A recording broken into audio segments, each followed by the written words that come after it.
айтпөбү деген айткан, что сентябрда атам келип өзү алып кеткен. Мен бирок ал эжеге айткам, что мен атамды өзүм жерге узаткам. Сентябрдан көзүнө ошол көз өтүп кеткен киши келет дагы пенсиясын алып кетет, өрүп берип. Кантип андай болот? Мен өзүм жерге берип атсам үйүмдө. Сен өзүң деле бияксыз эле өзүң деле келип өзүңдүн укугуң бар карап. Укугум бар, мына көрүп атам укугумду. Сиз ушул окуя боюнча приказ чыгардыңызбы? Кызматтык териштирүү жүргүзүү жөнүндө. Кызматтык териштирүү Жөн эле кызматтык териштирүү деп жарыялап койдуңузбу? Бир кагаз барбы мындай? Адамдар сиздерден укук коргооргандарынан жардам сурап, укуктук баа бергиле, адилеттүү тергеп бергиле деп суранып атат да. Анан бул кишилер нааразы болуп атат. Эми тирүү болсо мейли эле, өлгөн атамды кордоп моундай шылдыңдап аткандыгына татыктуу жаза бергиле деп атат. Шалаңкылык кылгандыгын аныктоо сиздин функционалдык милдетке киреби? ооба. Мен прямой обязанности, менин кызматкерлерим кандай иш кылып атат. Кайсы учурда шалак болот мындай? Аныктамасы кандай шалаңкылыктын? Шалаакылык деген анын аныктамасы жок. Кандай аныктамасы жок? Шалаакылык да. Тирүүлөр бүтүп, өлгөн адамдардын акысын жеп аткан мамлекеттик кызматкерлерге мындай аяусуз чара көрүлүшү керек. Бул башка жактагы миңдеген ушундай кызматкерлерге мисал болуш керек. Заманбап үй кожойкелерине заманбап сунуш. Урматтуу туугандар, ашканада убакыт үнөмдөө үчүн жакшы каражат чыгыптыр. Колдонууга өтө жөнөкөй, ыңгайлуу, сабиз туураган, картошка фри туураган аппаратты биз сиздерге сунуштайбыз. Бул аппарат жеке эле үй ашканасында эмес, кафе, чайхана, фастфуд иштеткендерге дагы абдан жакшы жеңилдик болуп берет. Ошол эле учурда Кыргызда аш тойдо, маарика өткөрүүдө миңдин бири болот десек болот. 10-15 минутада 30 килограммга чейин сабиз же картошка фрини туурап жетишсе болот. Аппараттын жалпы баасы 6800 сом. Урматтуу туугандар, буйрутма берсеңиздер, Кыргызстандын бардык аймактарына акысыз жеткизип берүүнү дагы кепилдешет. Эң негизгиси аппарат сиздерге жана жакындарыңыз үчүн узак убакыт бою кызмат кылаарын кепилдешет. Толук маалымат алуу үчүн төмөндөгү номерлерге байланышсаңыздар болот. 0224 90 50 60, 0552 198 856. Урматтуу Москвадагы мекендештер, Кыргызстанга жүк салууну каалап, бирок кимден жиберүүнү ойлонуп жаткан болсоңуз, биз сиздерге ишенимдүү ишкерди сунуштайбыз. Бул ишкердин аты жөнү Зайырбек Маматкаримов. 12 жылдан бери иш алып барган командасы сиздин аманатка кыянатты кылышпайт. Кыргызстанга салган жүгүңүздү күндүн аптабына же кыштын ызгаарына калтырбастан атайын жүк сактоочу кампасы Бишкек шаары Профсоюз көчөсү 38/1 дарегинде жайгашкан. Жүктү Москванын бардык жеринен өздөрү алып кетет. Алган жүктү Кыргызстандын 7 дубанына жеткирүүнү да кепилдешет. Кыргызстанга жумасына 2 машина жиберилет. Жүк баасы көлөмүнө жараша 500 рубльдан өйдө баланат. Дареги Нижегородское метросу, Перовское шоссе 9, строение 7. Байланыш номерлери +7 926 788 70 70, +7 929 624 63 64. Урматтуу Москва шаарындагы мекендештер, эгерде каттооңузду жаңылоо маселеси жаралып жаткан болсо, бул багытта 10 жылдык тажрыйбасы бар Ахмат аттуу ишкерди сунуштайбыз. Ар күнү Москва шаарынан Казакстан чегара өтмөгүнө кирди чыкты кызматтарын көрсөтүп турган дал ушундай ыңгайлуу автоунаалар каттап турат. Коопсуздук талаптары сакталган ар дайым тажрыйбалуу айдоочулар сиздердин кызматта. +7 977 110 34 11. Саламатсыздар урматтуу көрөрмандар, мен азыр Баткен облусундамын. Баткен областынын Кадамжай районунда турам. Бүгүнкү чыгарылышта урматтуу көрөрмандар, биз тирүүлөрдүн эмес, ушул көз өтүп кеткен кишилердин укугун, ошолордун ушундай бир басмырланып аткан жагдайын чагылдырып ачып берели деп турабыз. Менин колумда моундай бир топ кагаз, факт, далилдер. 2023 жылдын 9-июнунда Сатаров Абдусултан деген киши, бул Кадамжай районунда жашоочусу, көп жылдар бою ушул мамлекеттик кызматтарда иштеп жүргөн киши болгон экен. Мына ошол кишинин 4 айдан бери көз өтүп кеткенден кийин пенсиясын алып, дал ошол Кыргыз почтасы ачык акционердик коому дагы кызматкер өзүн ыйгарып жүргөн. Мына ушундай очойгон мыйзам бузууларды бүгүнкү күндө ушул Кадамжай районунун укук коргоо органдары тарабынан иш жабылды, тергөө адилеттүү жүрбөй атат деп бизге ошол инсандын уулу кайрылып өтүнүч келтирип бизден жардам сурады. Анан ошол өтүнүчүн биз кароосуз калтыра албадык. Өзүнө азыр микрофон суналым. Саламу алейкум. Аты жөнүңөрдү? Сатаров Нурбек Абдусултанович. Уулу болосуңар, Уулу. Маселе кандай болгон? Эмне болгон? Маселе Биздин көрөрмандарга былтыр 9-июнда раматылык атам каза болуп көз жумган. Анан кара кагаздын келип алып соцфондко справкаларын тапшырайын дегенде июнь, июль, август, сентябрь 4 айы пенсиясын алып иштеткен экен. И плюс колуну жасалма кол менен ручка менен подпись койгон экен. И ошол жерден мен кайрыларым мыйзам чегинде карап берүүнү. Эмнеге дегенде бул жерде мага ошол эже айтпөбү деген айткан, что сентябрда атам келип өзү алып кеткен. Мен бирок ал эжеге айткам, что мен атамды өзүм жерге узаткам 9-июнда. Атам эч кандай келгени эмес, болгон эмес. Акыркы жолу 10 сентябрда алып кетти деп справка берип атат. Справканы берип атат 10 сентябрда. Өзү келип алып кетти деп берип атат. Ким айтып атат муну? Ошол айтпөбү эже. Кыргыз почтасынын кызматкери. Кызматкери. Кыргыз почтанын. Эмне кылыптыр? Кантип келип кеттир? Сүрөттөп айтып бердиң? Айта албады. Келди, алма өрүк келип таштап кетти. Бишкекке кетем, кечинде 5 саат 5тен кийин Бишкекке кетем деп кетиптир. Сентябрь күнү ошентип пенсиясын алган экен. Көзөтүп кеткен киши алма өрүк алып келип Айтбү Матраимова деген Кыргыз почтасынын кызматкерине берип пенсиясын алып кетип атат. Ооба. Кол коюп атат. Кол коюп атат. Бирок бул жерде далилдери бар, что кол атамдык эмес. Ага экспертизанын деле кереги жок. Ошол 4 ай, июнь, июль, август, сентябрь 4 айын колун жасалма кол менен алып иштетишкен акчасын. Көзөтүп кеткен киши кантип кол коет ал? Ал уже мыйзам чегинде. Өзүнө көрүнгөнбү, же кадам жайда ушундай көзөтүп кеткен кишилер келип пенсияларын алып жүрө береби? Бул абдан сырдуу экен да, мындай бир өзгөчө касиеттүү адамдар окшойт буякта мындай. Ошондой го дейм. Эми анан эмне болду? Укук коргоо органдарына силер кайрылдыңарбы?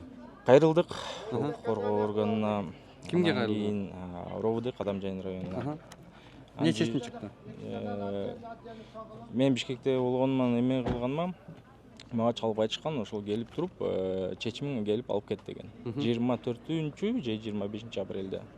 Чечим эмне болуптур? Чечим делоң жабылды деп. Кылмыш жок экен. Кылмыш жок деп. Ким деген тергөөчү? Фамилиясын билем, аты Руслан. Анан эмне болду? Ошол мен сизге кайрылып атам. Ошол нерсени мыйзам чегинде жакшылап карап берүүнү тактап баарына. Анан урматтуу көрөрмандар, азыр биз кыскача маалымат алдыңыздар. Эми мына дагы канча киши мындай болушу мүмкүн? Бул бир мисал болуп атат. Дагы канча кызматкерлер дагы ушундай өлгөн адамдардын пенсиясын жеп, тирүүлөрдү го мейлими, аны коргоп жетише албай атабыз. Өлгөн кишилерди дагы ушундай кылып аткандыгы бул чегине жеткен мындай бир бетбактык да. Ошон үчүн урматтуу туугандар, азыр мына мен таң калганым, мына кагаздарда тартиптик чара колдонуу жөнүндө, протокол жөнүндө, чечим жөнүндө бул жакта бир топ суроолор жаралып атат.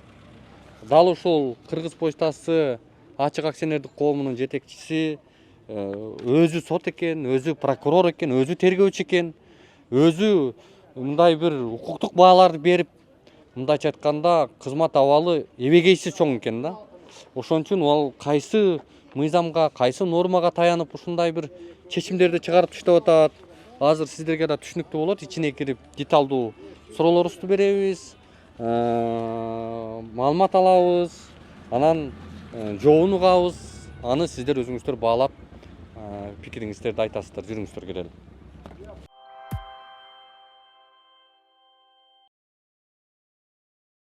Урматтуу Москва шаарындагы мекендештер, ден соолук өмүр булагы демекчи, үй бүлөңүздүн саламаттыгына да кам көрүүнү унутпаңыз. Айдент медициналык борборунда стоматология, гинекология, урология, терапевтин андан сырткары балдарды сүннөткө отургузуу кызматтарын сунуштайт. Менин катталуучуларым үчүн 20% арзандатуу жана рентген кызматтары акысыз болот. Ошондой эле ишемби күндөрү гинеколог, жекшемби күндөрү терапевтин кабыл алуулары бекер. Айдент медициналык борборунун эшиги 24 саат бою сиздердин кызматта. Дареги текстилшик метросу, Люблинская көчөсү 17, 3-корпус. Айдент. Ооруга асыл мекендеш. Бардык энелер көп жолу туура эмес жалаяктарды колдонуп алса керек. Сууну жакшы сиңирбей, жалаяктан өтүп кетип шым булганган учурлар тааныш. Бирок Jaco Baby жалаяктарында мындай көйгөйлөрдү унутуңуз. Jaco Baby балдар үчүн жалаягы ыңгайлуу, сууну бат сиңирет, көпкө чейин нымды кармап турат, жумшак жана назик. Аллергия пайда кылуучу зыян кооптуу нерселер камтылбаган япон жалаягы. Эң негизгиси жогорку сапатка көңүл бурулган. Jaco Baby балага ыңгайлуу, ата-энеге жеңил. Саламатсыздарбы? Жетекчиңиздер каяқта турат? Кыргыз поштанын жетекчиси ким? Саламатсыздарбы? Уруксатпы? Саламатсыздарбы? Аты-жөнүңүз Улукбек. Фамилиябыз Карыбек уулу. Сиздики? Дүйшөнкул. Жүрүңүздөр. Каяқта отурсак? Бөлүмүңүз барбы?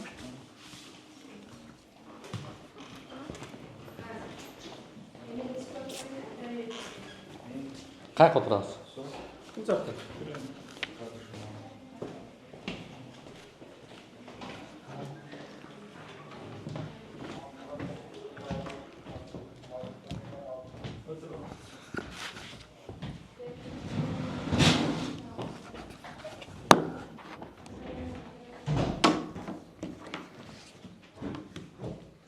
Gel. Сондар ханандар.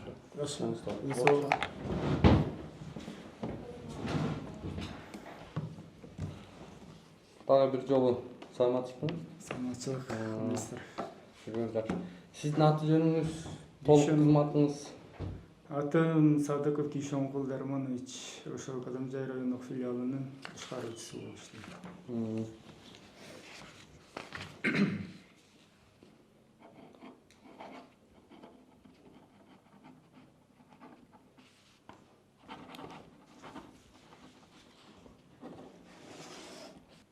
Бизге Дүйшөнкул Дарманович бир маалымат менен жардам сурап, ал ушул Кадамжай районунун жашоочусу, маңдайыбызда турган жигит кайрылып өтүнүч келтирди. Анан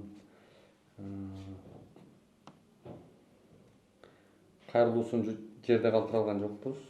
Анткени укук коргоо органдарына кайрылып, укук коргоо органдары бүгүнкү күндө ишти жаап койгондугу биздин кайрылуубузга себеп болду да, биздин бул маселеге көңүл буруубузгачы. Бул жаран боюнча маселени билесизби? Ооба, кабарым бар. Сиз кайсы жылдан бери кызматта отурсуңуз? Мен ушул 23 январынан бери. Демек, бул окуя болгондо сиздин Ооба, кабарыңыз бар, кабарым бар. жетекчи болуп тургансыз. Ооба. Кандай комментарий бересиң? Бул мындай болот да, биз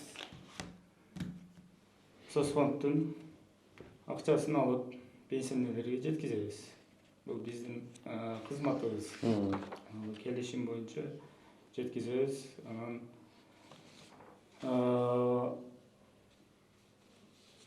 Абди Султан Абди Султан байке бул Фрунзе байланыш бөлүмүнөн пенсия алып жүрчү. Почтальон келишим боюнчачы биз пенсияны жеткизип турабыз. Ал эми пенсионер өлгөндө же үйдө жок болгондо же башка эме болгондо биз пенсияны кайтарабыз да соцфондгочу. Бул жерде ошол почтальондун айтышы боюнча почтальон бизге айтып атат, июнь айында келип, жок, июндан уже майларда акыркы пенсиясын алып кетип атып, мен Бишкекке кетип атамын. Бишкекке барып келип жашачу экен ал кишичи. Мен кечигип калсам, акчамды алып кой, мен келип аламын деп айткан дейт. Ошонун көрсөтмөсү боюнчачы. Ал көрсөтмөсүн дагы биз кийин бул жерде кызматтык териштирүүдөн кийин алып атабыз. Ал ошентип акчасын алып коюп жүрөт да. Алып коюп жүрүп, кийин уже 4 айдан кийин октябрь болот. Июнь, июль, август, сентябрь айларын алып койгон болуп да. Мындай кабыл. Матраимова Айтбүбү деген бул жерде почтальондун кызматкери. Ооба. Канча жылдан бери иштейт ал? Так, 2008ден бери иштейт экен ошондой. 2008ден бери иштеп келет. Буга чейин ушундай көрүнүштөр кайталанганбы? Жок, Биринчи жолу болот ал. жок. Бул эженики биринчи жолу. Бул жерде Матраимова Айтбүбү деген сиздин кызматкер өлгөн адамдын эми мейли тирүүлөрдүн укугун коргоп жетишпей атабыз. Эми өлгөн адамдардын дагы басынтып ушундай укугун тепсеп жөн жаткызбай өлгөн адамдын пенсиясын алып жүргөн деген бул эмне деген шумдук да. Анан эми мындай кылалы. Ушул билинди. Кара кагазын алганы келгенде ачыкталып атат. Ачыкталып атат. Анан эми билгенде жетекчи катары сиз эмне кылдыңыз? Биз кызматтык териштирүү жүргүздүк. Ким алып калган, ким күнөөлүү. Мага ошону көрсөтүп бере аласызбы? Ал ушул жерде протокол эмеси бар. Жок, сизде барбы? Профсоюздун протоколу бар. Көрсөтүп бере аласызбы? Эмне иш жүргөндүгүн кантип билсек болот? Неме? Процедураны көрсөтүп бериңизчи. Айжаркын профсоюз протокол берип койгон эле 8 апрель болуш керек эле жакында. Жок, жалпы ошол сиздин Биз 5 апрель мен арендаторлор менен кеткен экен бул жигит. Так, ал пятница күнү. Ал мен уже 5:30 келип атам. Иш бүткөндөн кийинчи. Келсем айтышты ушундай болду деп. Анан мен понедельник күнү бул жерде эртең менен баарын чогултуп, териштирүү жасап, кайсы күнгө чейин экен алымга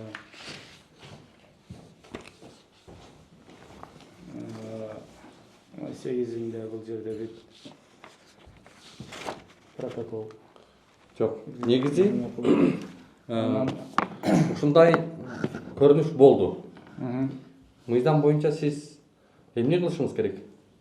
Кызматтык функцияңыз боюнча ушундай сиздин кызматкер өлгөн адамдын пенсиясын алып жүргөндүгүн аныктап атасыздар.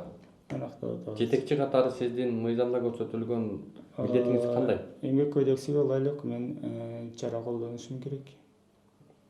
Процедурасын сурап атабыз да сизден. Процедурасы өзү кызматтык териштирүү жүргүзүшүм керек. Эмненин негизинде жүргүзөсүз кызматтык териштирүүнү?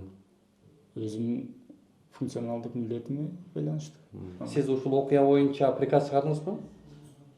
Кызматтык териштирүү жүргүзүү жөнүндө. Кызматтык териштирүү Жөн эле кызматтык териштирүү деп жарыялап койдуңузбу? Бир кагаз барбы мындай? Эмненин негизинде? Протокол. Жок, протоколго чейин сиз приказ чыгарышыңыз керек да. Жок, ал мен приказ чыгарып эме кылып жүрбөйм. Экстренно, оперативно чогулуш жыйнап, бул жерде баарын топтоп, тиешелүү адамдарды.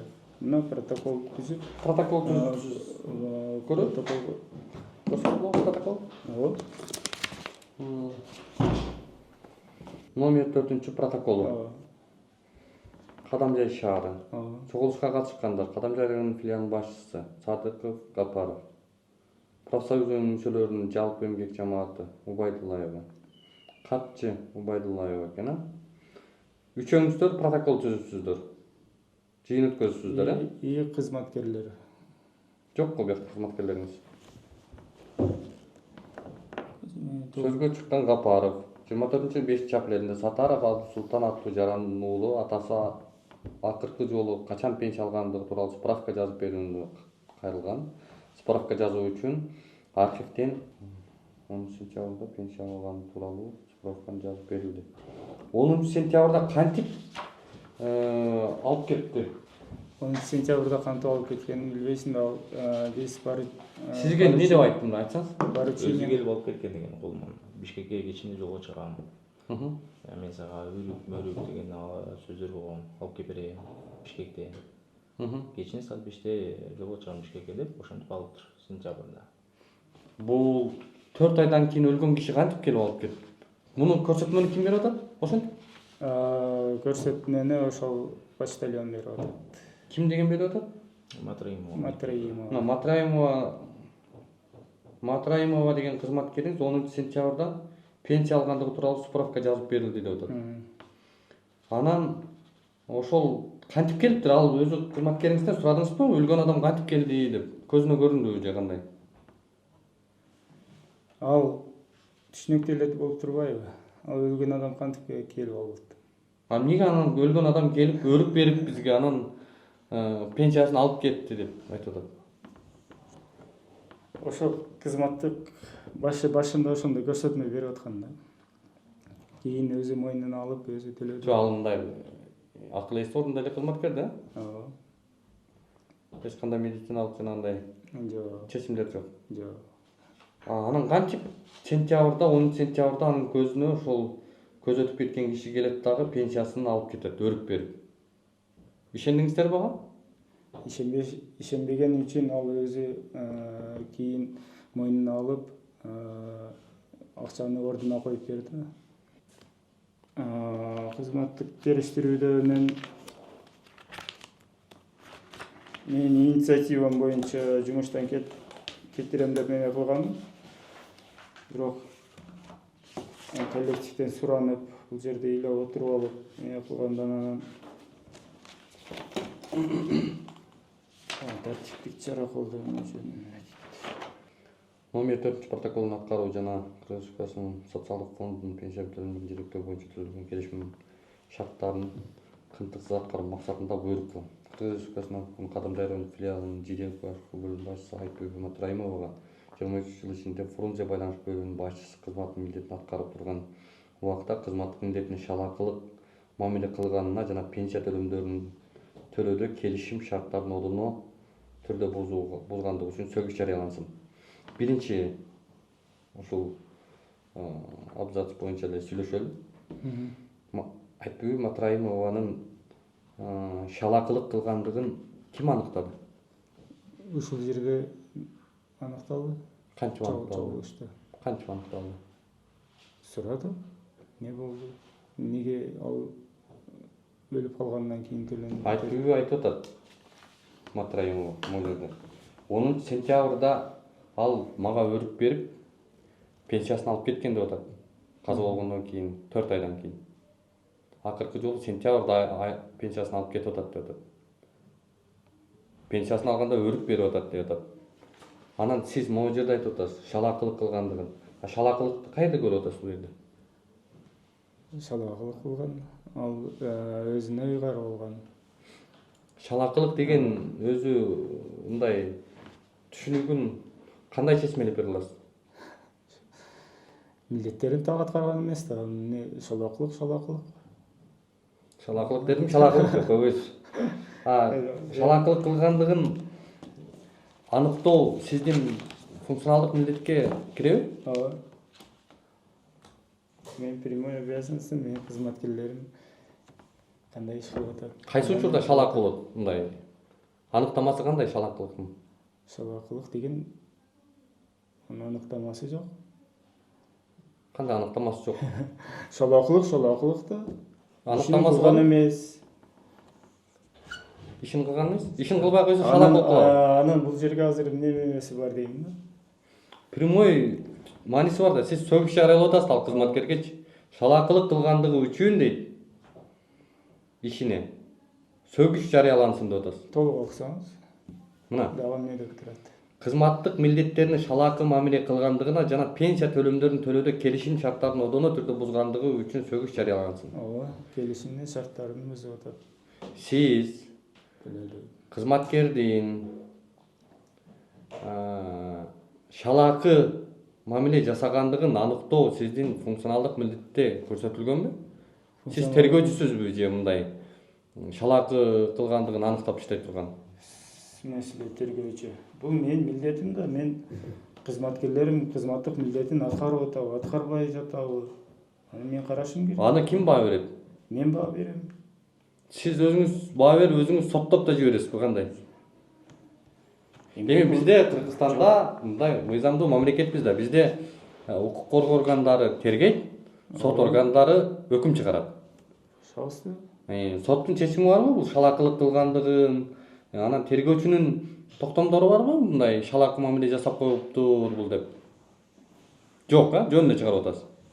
Бул жерде кызматтык териштирүүдө аныкталып атпайбы? Кызматтык териштирүүдө кантип териштирдиңиз? Сиз кызматтык териштирүү кылбай эле сиз могу жерде бир чогулуш өткөзүпсүз, протокол. Ошо протоколдо сиз аныкталган жери жок бул жерде, өзү мойнуна албай атпайбы? Мойнуна алып тааныштым деп неме кылып атпайбы? Кандай Төлөп берип атат, квитанциясы. Жок, сиз ал жакка жете элекпиз азыр. Могу жерде айтып атасыз. 08.04.2024 жылы номер 4 протокол деп чыгарып атасыз. Бул протоколдо сиз айтып атасыз. Сөгүш жарыялансын деп ошол протоколдун катышуучуларынын сизге сунушун кабыл алыпсыз дагы. Сиз сөгүш жарыялап атасыз буякта. 08.04. Ошол эле күнү сиз сөгүштү жарыялап таштапсыз. Мына. Протокол саат канчада башталган? Сааты көрсөтүлбөй тур бул жерде. Протокол эртең менен башталган 8:30. 8:30 башталып атат. Сиз приказды качан чыгарып атасыз? После обеда чыгарып атам. Бир эле күндө. Ооба. Аябай ыкчам өзү ушундай да, шашылышта анча-мынча болуп бар. Кичине мыйзамды карап койсоңуздар болот. Бул жерде чогулуш болгондон кийин ал сыртка чыгып, мемеден суранып, барып төлөп келгенден кийин. Азыр мындай кылабыз, ал жака жете элекпиз агай, мындай. Биринчи могу жерде сиз протоколдо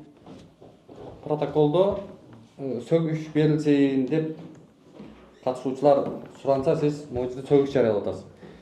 Могу жерде кандай негиздемени тиркей аласыз? Негизи жазылып турат. Шалакылык мамиле кылгандыгын сиздин ыйгарым укукта жоого карата иш кылам деп атпайсызбы? Көрсөтүп бериңизчи бизге шалакылык мамилелерди аныктоо, анын ага мындай бир укуктук баа дейбизби же мындай өзүңүздүн өкүмүңүздү чыгарганга сизде көрсөтүлгөнбү ыйгарым укук? Көрсөтүлгөн.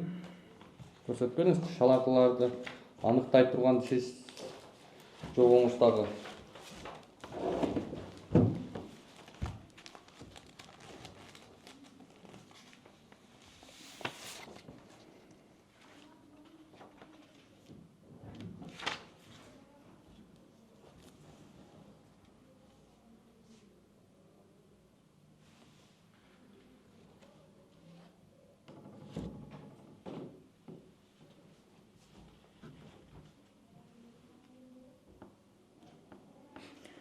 Мен жобону алып келген.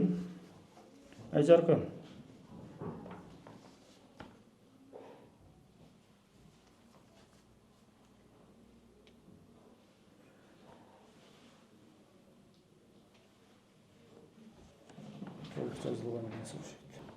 Экинчи бөлүм. Кыргыз почтасы АККнын Кадамчай районунун филиалынын пенсия боюнча оператор контролёру Нуржылдыз Исмайыл кызынын пенсия төлөө боюнча келишимди аткарылышынын убагында так көзөмөлгө албагандыгы, мөөнөтү бүткөн ФП2 тапшырмаларынын убагында архивге албагандыгы үчүн эскертүү жарыялансын. Бул анын жетекчиси болуп атабы? Бөлүм башчы болуп атабы? Бул жок. Бул райондук филиалда оператор контролёр. Бул бирок кийин бул неме өткөндөн кийин ишке келген, бул жаңы ишке келген ошол. Дүйшөнкул Дарманович. Сиз биринчи кызматкериңизге сөгүш берип атасыз. Сөгүш кайсы эмгек кодекстин кайсы нормаларына ылайык берилет? Кайсы учурда берилет? Кызматтык милдеттерин так аткарбаган үчүн. Көрсөтүп бере аласызбы ошону? Эмгек кодексинен. Кодексинен көрсөтүп берем. Окуп бериңизчи, сөгүш жарыялоонун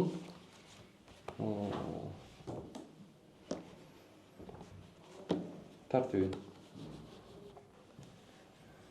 Эмгек кодексиги 146 статья тартиптик жаза дейт. Иш берүүчү дейт. Төмөнкүдөй тартиптик жазаларды колдонууга укуктуу. Иш берүүчү мен туруу тартиптик жаза колдонуп атам. Сөгүш берүү. Биринчи эскертүү, экинчи сөгүш берүү. Үчүнчү тийиштүү негиздер боюнча иштен бошотуу. Эми кайсы учурда? Эмгек тартибин бузгандык, башкача айта алмай кызматкерлер эмгек милдеттери, анын күнөөсү боюнча укукка каршы аткарылган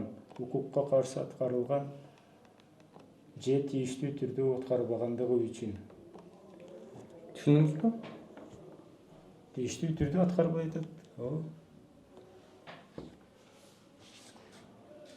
Кайра окусаңыз ошону. Мындай Окуй бериңиз. вникать этип окусаңыз. Вникать этип кайра. Жок, окусаңыз ошону. Эмгек кодексин кайра окуйбуз биз. Жок, сиз окусаңыз ошону. Тийиштүү түрдө аткарбагандыгы үчүн укукка каршы аткарылган иш деп атат. Дагы эмне? Укукка каршы аткарылган иш аныктоо сиздин милдетиңизде көрсөтүлгөнбү? Иш берүүчү дейт. Төмөн. Кайсы жерде укук бузулду? Кимдин укугу бузулду? Укукка каршы деп атпайсызбы? Эмгек кодексинде жазылып атпайбы? Анын күнөөсү боюнча укукка каршы деп атат. Күнөөсү боюнча. Күнөөсүн ким аныктайт? Сиз аныктайсызбы? Эми сиз бул кызматка келгенде өзүңүз аттестациядан өткөнсүз да, Өткөнбүз. Эми атайын нормалар бар да. Бул жерде айтып атат. Укуктук баа, укуктук бузууларды аныктоо, бул укук коргоо органдарына жеткирилүү. Эми Дүйшөнкул Дарманович. Уголовный кодекстеги. Дүйшөнкул Дарманович, азыр эмне үчүн мен муну айтып атам? Сиз чү дегенде эле ээрге кыйшык отуруп, могу жерде протоколду чыгарып атасыз. Ошол эле күнү түштөн кийин буйрук чыгарып атасыз. Эми протокол түзгөнгө сиздин укугуңуз бар. Ар бир чогулуш бул протоколдошуш керек. Сиз бул жерде сөгүш берип атасыз, эскертүү берип атасыз экинчи кызматкерге. Ал атайын укук коргоо органдарынын сунушу менен сиз ошол жерде укук коргоо органдарына билдирүү беришиңиз керек эле да. Эмне үчүн бербедиңиз? Бизге ушундай факт келип атат. Урматтуу прокуратура органы, силер мынау ишти аныктап, мыйзамдуулугуна баа бергиле деп уй тилинде узатасынан бир катты жазып туруп, прокуратурага жолдошуңуз керек эле. Анан прокуратуранын органдарында, тергөө органдарында жогорудагыдай сиз айтып аткандай аны допрос кылууга, суракка чакырууга, андагы маалыматтарды аныктап, ал чын эле кызматына шалаакылык мамиле кылгандыгын, ал чын эле бул жерде мыйзам бузуп аткандыгын аныктап туруп, анан сизге жолдойт эле.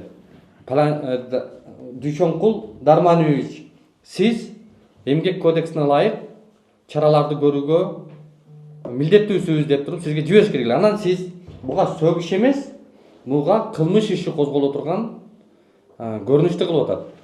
Эмне үчүн карга карганын көзүн чукубайттан кылып сиздер азыр бул жерде кызматкериңиз биринчиси ошол кылмыш жаза кодексин айтып коелу. Мамлекеттик бюджеттин акчасын өзүнө ыйгаруу. Бул кылмышпы? Сөгүшкө жатабы же кылмышка жатабы? Айта бериңиз. Бул биринчи. Экинчиси, кызматкериңиз ошол жерде өз кызматын аткарбагандыгы бул кандай кызмат абалынан пайдаланууга жатабы? Пайдаланууга жатат. Андан азыр могул жакта тизмектеп келе турган болсок, сиз эмгек кодексин бузуп аткандыгыңызга жатабы могу сөгүш берип аткандыгыңыз? Эмгек кодексин бузууга жатат. Мына ушундай нерселерге эми алыска аймак деп текшерүүлөр биз болбогондуктан мондай өлгөн адамды дагы мындай басмырлап атасыздар да. Улукбек мырза, сиз эми мен бир мемени аны мен дагы кече териштирүүдө билдим. Алайча айтып атат да. Бул тарап эжеге чалыптыр. 200 миң бересиң. 200 миң материальный меме бересиң. Бербесең Улукбекти чакырабыз дептир да. Ушундай дедиңерби? Мен десем слишком эмес. Бул азыр бул тараптын тарабын талашпайм мен. Бул жерде мамлекеттин кызыкчылыгы башка орунда туруп атат. Мамлекеттин эсеби, акчасы туруп атат. Ошол эле учурда кызматкерлердин мондай Бул жерде- шалакылыгы болуп атат. Ошол эле учурда канча адамды тейлеп атат бул жерде? Мамлекеттин акчасыны ошол жерде мен териштирүү жасатып, ордуна койдуртуп, штрафыны төлөттүрүп, Мына квитанциясы турат. Сиз 3-сүндө жазып атасыз. 2024 жылдын 8-9 апрелинде, 23 жылдын январь айында, 24 жылдын март айына чейин дейт. Мындайча айтканда 4 ай, Фрунзе жана жийделик бөлүмү тарабынан жеткирилген пенсия төлөмдөрүнүн даректүүлүгүн аныктоо максатында төмөнкү курамдагы комиссия пенсионерлер арасында сурамжылоо жүргүзсүн. Сурамжылоо жүргүздүңүздөрбү? жүргүздүк. Адамова, Исмайыл кызы, Турдалиев айдоочу үчөө сурамжылоо жүргүздү. Сурамжылоодо эмне болду? Сурамжылоодо пенсияны алып атасың. Баары эле алып атыптырбы? Кана анын алып аткандыгы тууралуу. Сурамжылоодун чечимин алып келиш керек эле го протоколун. Так. Протокол Буяка тиркелиш керек болчу. Соцфонд менен бирге жүргүзүлгөн. Так.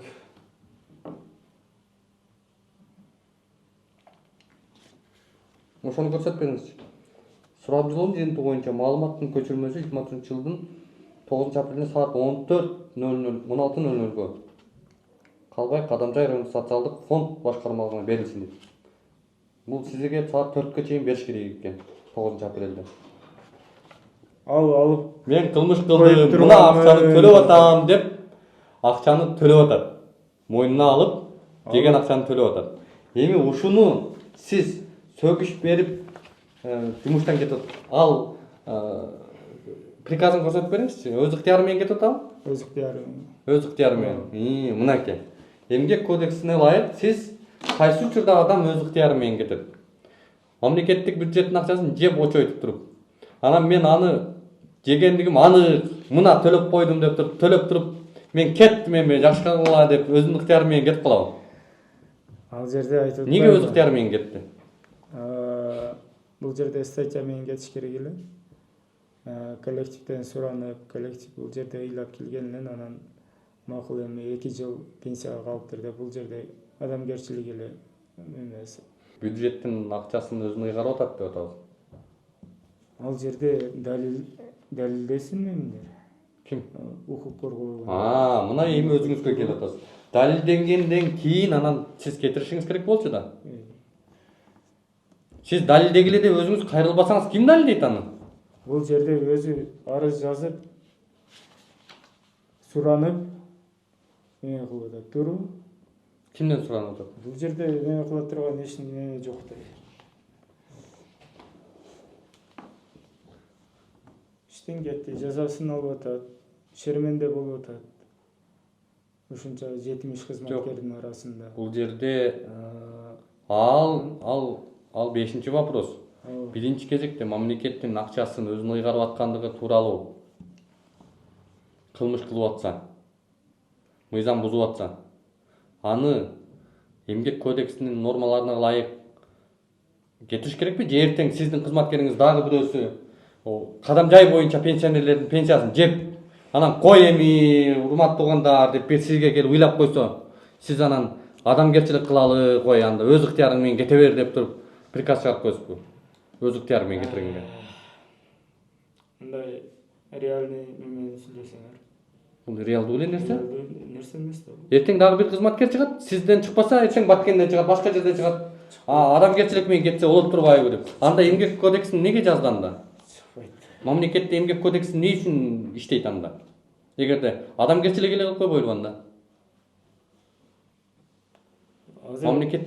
Мамлекеттик системанын өзүнүн бир түшүнүгү бар да. Адамгерчиликтен да бийик турат ал мыйзам. Мамлекеттик кызматкер үчүн.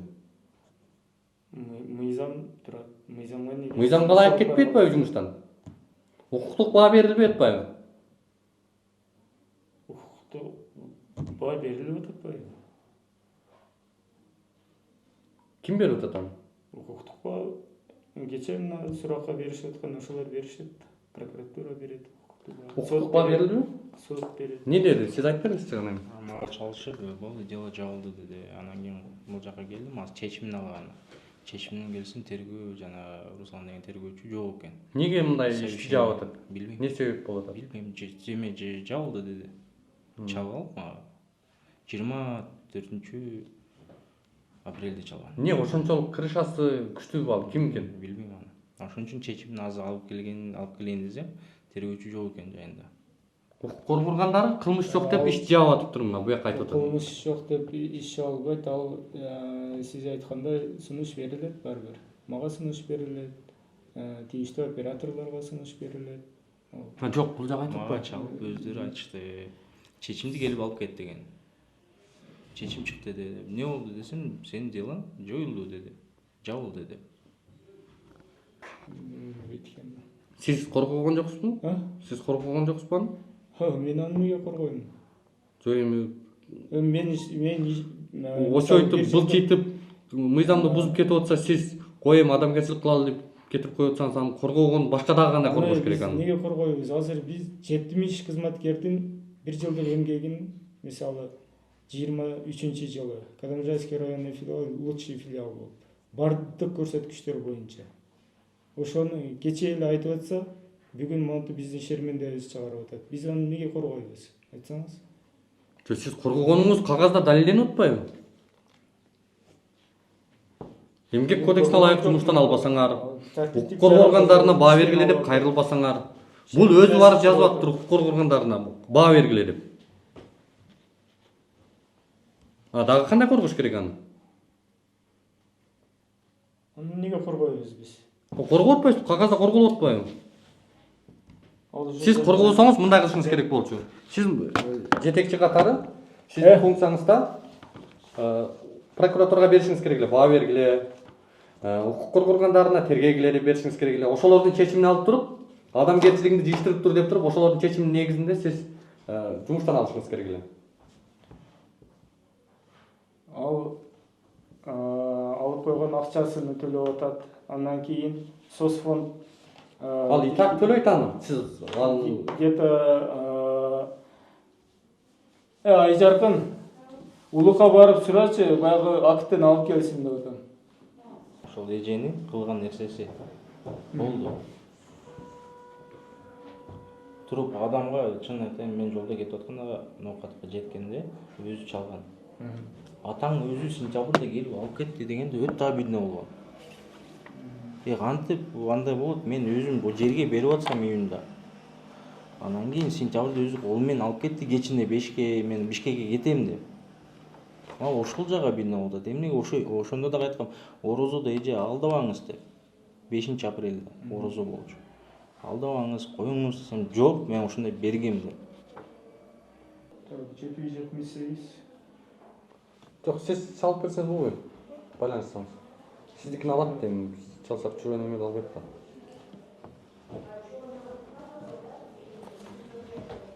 Актында токтолуп койсоң дейт.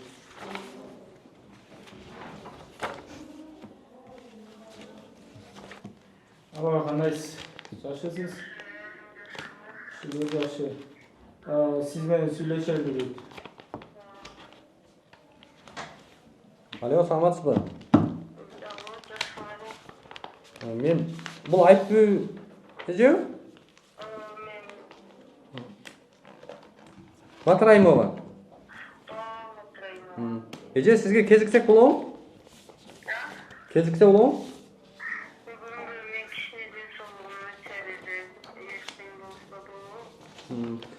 Анда телефондон эле бир-эки токтоп алалычы.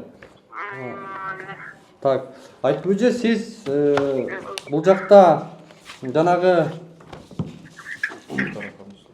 Сатаров Абдусултан деген кишинин пенсиясын өзүңүзгө кыйгарып жүрүпсүз да. Мен атым Улукбек, журналистмин. Анан ошону 3 жолу 3 башка көрсөтмө берип атасыз да. Бирөөсүндө ооба ал өзү келип алып кеткен, мага өрүп берген деп айтып атасыз протоколдо. Анан кийин башка бирөөгө адаштырып, дагы ушундай деп 3 башка көрсөтмө берип атасыз да. Кимисине ишенсе болот? Мен акыркы жолу алганда айтканда карындашым мага коюп турсаң мен келип алып кетем, мен сага ошол алып келип алып кетем деп ошондой деди. Мен де Бишкекке барам, ага жериме суу коюп кайра келем. Сен эле кайра биякты карап коюп кайтам. Сенин сураныч болсо алып коюп коер, мен келем дагы. Кечке такси сүйлөшүп кайра кетип калам деп ошондой деген. Мен ошого сактап койгон элем. Бирок туурасы эле мен ал кишинин өткөнүнү 5 апрель күнү баласы келип мага чалганда гана билдим. Ал учурга чейин вообще ал кишинин өткөнү жөнүндө билген жокмун да. Анан 4 ай бою акыркы жолу 10 сентябрда алып кеткен деп сиз справка берип атпайсызбы? Бирок келем деген үчүн мен күткөнмүн да, эч ойлобой эле күткөнмүн. Келет эле да постоянно эле. Көзөтүп кеткен кишилерди күтө берет экенсиз анда сиз мындай? Өзү суранган үчүн эле суранган да. Эмнеге сиз айттыңыз аны 10 сентябрда алып кеткен, менден өрүп берип кеткен деп? Жок, мен 10 сентябрда алып кеткен деп айткан жокмун анычы. Сиз протоколдо жазып атпайсызбы? Кагазда. Жетекчиңиз аныктап атат, аны комиссия протоколго киргизип атат. Ошол коюп, мен ошол келсе алып кетет деп эле аткам. Түшүнүктүү. Экинчиси, дагы бир суроо болуп атат. Буякта жетекчиңиз айтып атат, Улукбекти чакырып тарттырам деп ошо баласы айтып атат, жакындары айтып атат деп айттыңызбы сиз? Жок. Мен баягы барго, эжеси. Ким деген эжеси? Билбейм, эжеси постоянно ошол баланын телефонунда чалып атканда, мен ошону чакырам, сени кылам. 200 миң сом бер деп сиздерден сурадыбы? Мага айтты, материальный ущерб деп, баягы менин миним дейт, бул жака келип кетип кылганы үчүн сен акча төлөп бересиң деди. Мен айттым, Жок, вопрос мында. Мен сизге так суроо берип атам. Улукбекти чакырам, болбосо 200 миң сом бербесең Улукбекти чакырам деп айтып атабы? Ошондой деген. Ким деген айтып атасыз? Бая эжеси экен, менин баланын Нурбектин апасынын сиңдиси болот экен. Менде 5 эжем бар. Бирок мен кесе айтам, биз эч качан андай бирөөлөрдүн кызыкчылыгын же бирөөлөрдүн мындай бизди кимдер гана чалып, кимдер гана бизди айтып коркутпайт. Биз сиздер биринчи болуп аткан жоксуздар, бирок биз бирөөдүн андай кызыкчылыгын пропаганда кылбайбыз. Биздин башкы максатыбыз биз мыйзамдуулукту, мамлекеттин кызыкчылыгын жогору коебуз. Ошон үчүн бирөө чакырып коркутам десе, биз келе бербейбиз. Бирок могу жердеги мыйзам бузган биз документтерге, кагаздарга, фактыларга негиздеп баарысын өзүбүз ынанып, мыйзам бузулуп аткандыгын, мамлекеттин кызыкчылыгы бул жерде жогору турбагандыгын көргөндөн кийин биз ал ким болбосун, кандай болбосун, анын кызыкчылыгы эмес, мамлекеттин кызыкчылыгындагы маселени жогору айтабыз. Саламатсызбы эже? Саламатсызбы. Вот эжемден сүйлөшкөнүн далили барбы сизден акча алып кылганы? Мен ошону далил деп кылганы мен жазып алган жокмун, кылган жокмун. Бирок мен өзүм жазганмын ал эжегечи. Эже 200 миң сом акча, чоң акча го, мен аны төлөп бере албайм деп айткандарым бар мен өзүмдүчү. Ошол эжеге ошентип айткам. Ошол запистериңиз, ошо далилдериңиз барбы? Ошол эле сөзүм бар болуш керек. Мен айткам. Ошол сөзүңүз болсо скриншот кылып туруп жетекчиңизге жибериңизчи гана, бизге жиберип коет да, көрөлү.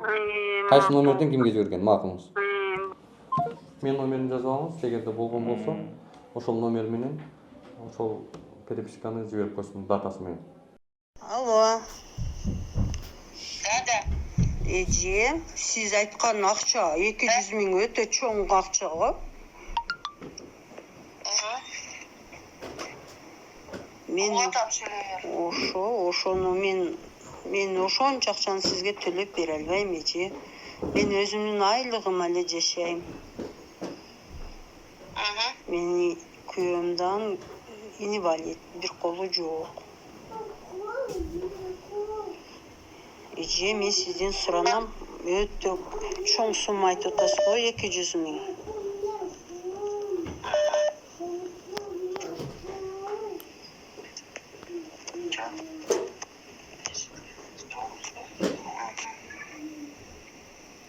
Өзүң билесиң, турсун аягында дагы. Жок, эже, сизден суранам.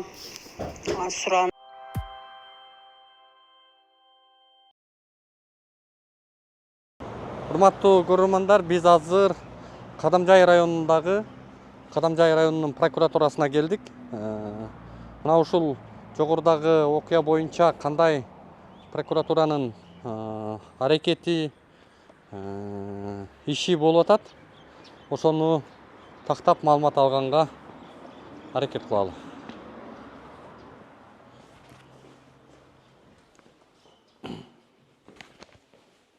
Акыйкат сууга чөкпөйт, окко күйбөйт.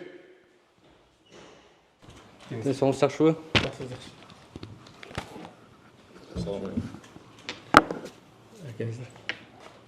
Араз Узакович, мен атым Улукбек. Эркин журналистпиз. Анан биз бүгүн жолубуз болуп, Баткенге жолубуз түшүп, анан сиздерди кыя өтпөй турган, сиздерге кайрыла турган бир маселе болгон үчүн сиздерге бурула кетүүнү туура көрдүк. Сатаров Абдусултан деген киши көзөтөт. 09.06.2023-тө. Көзөтөт. Мына ошол кишинин 4 айдан бери сентябрга чейин Кыргыз почтасы ачык акционердик коомунун кызматкери мамлекеттин акчасын өзүнө ыйгарып келет. Мындайча айтканда, эми тирүүлөрү бүтүп, өлгөндөрдүн акысын жей турган доор башталганбы деп таң калып атабыз. Бул боюнча мурда кийин кайрылдыңарбы же биз ушул Анан Араз Узакович, сизге азыр ушул окуянын жагдайы тууралуу бир кыскача маалымат берип кетели. Дал ошол Абдусултан Сатаров деген кишинин уулу Булжак бизге кайрылып, ушундай болуп атат деди. Анан тергөө жүрүп атабы десем, тергөө жүрүп атат деди. Анда тергөө бүткөндөн кийин укуктук баа берилсин, укук коргондары карасын, анан кийин бизге кайрылгыла деп баш тарттым эле. Анан чалып тергөө бүтүп калды. Тергөөдө тигинин иши кыскарып, кылмышкер кылмышын кылгандыгын мойнуна алып жатса дагы жоопкерчиликке тартылбай кутулуп кетти. Ушуга кандай түшүнөбүз деп бизге суроону салып кайрылды. Анан карасак, чын эле Кыргыз почтасы ачык акционердик коомунун ишмердүүлүгүндө өтө чоң одону мыйзам бузган көрүнүштөр байкалып атат. Анан аны келип Кыргыз почтасынын жетекчисинен сурасак, түшүндүрмө алсак, ал дагы тастыктап берип атат. Укук коргоо органдарына кайрылбагандыгы, 4 айдан бери пенсиясын жеп келгендиги тууралуу маалымат түшкөн күнү ал ондай тартиптик чара жөнүндө буйрук чыгарып, буйрукта сразу аныктап анын кылмыш кылгандыгын, сразу эле тергөөчүнүн дагы, прокурордун дагы функцияларын өзүнө ыйгарып, мына бул жерде протокол чыгарып атат. Эми протоколу мейли, мыйзамдуу дейли, протокол кылганга укугу бар экен. Бирок протоколдо ал жазып атат. Жанагы кызматкер 2023-жылдын 10-сентябрында пенсия алганы тууралуу справканы жазып берилди дейт. Бирок бул жерде айтып атат, кыргыз ошол көзөтүп кеткен киши келип, өрүк берип, почтанын кызматкерине алма берип, анан кийин пенсиясын алып кетиптир. Справка берип атат. Алып кеткендерчи. Анан ошолорду негиздеме кылат дагы, бул жакта ошол протоколдун негизинде буйрук чыгарып атат. Буйруктан сразу сөгүш берип атат дагы. Кызматтан өз ыктыяры менен кетирип атат. Өз ыктыяры менен. Кайсы жыл болуп атат? Апрелде кетип атат. Жакында кетиптир, э? Мына 4-8 күнү 4-түндө ошол эле күнү сразу приказ чыгарып атат. Өз ыктыяры менен жумуштан алып атат, сөгүш берип жарыялап атат. Анан эскертүү берип атат экинчи кызматкерине. Эми мунун процедурасы бар да, укук коргоо органдарынын сунуштамасы менен эмгек кодексине ылайык чара көрүлүш керек эле да. Дагы канча киши, дагы канча кызматкер эгерде мындай болсо, биз бул жакта адамгерчилик менен эле иш кылдык деп мыйзамды чечтирип коюп атат.